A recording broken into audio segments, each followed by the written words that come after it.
कहवा से आइल मोरवा हो, कहवा से अइले रंगरेज पिया हो कंगहिया भेजा द हम झराइब लामी केस पिया हो कंगहिया भेजा द।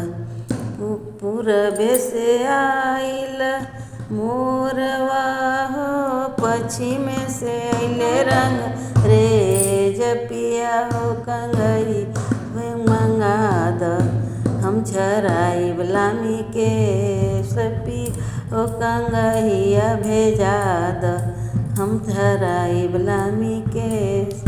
कहवा उतारब मोरवा हो, कहवा उतारब रंगरेज पिया हो कंगहिया भेजा द हम झराइब लामी केस पिया हो कंगहिया भेजा द हम झराइब लामी केस।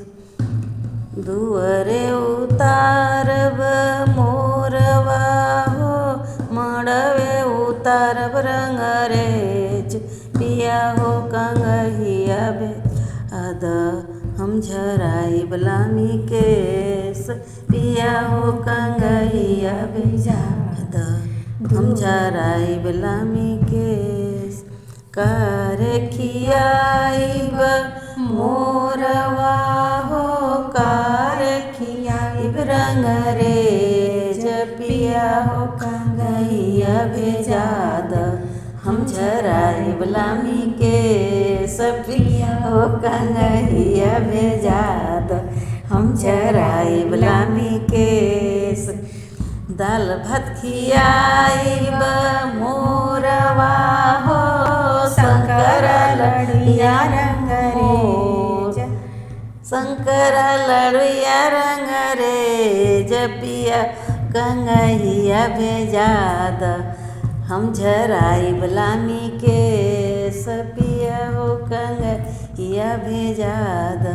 कहवा सुताइब मोरवा हो, कहवा सुताइब रंगरेज पिया हो कंगहिया भेजा द हम झराइब लामी केस पिया हो कंगहिया भेजा द हम झराइब लामी केस पिया हो कंगहिया भेजा।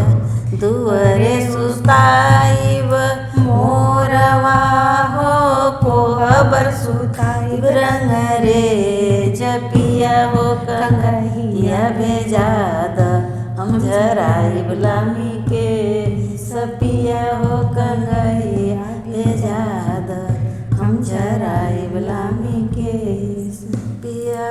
आप लोग भी रंगरेजवा से कंघी मंगा लो अपने अपने रंगरेजवा से लंबी लंबी केसिया झड़ाने के लिए। और मेरी बेटी का चैनल सब्सक्राइब करो, लाइक करो और फिर कमेंट में बताओ कि कैसा लगा रंगरेजवा का आना जाना।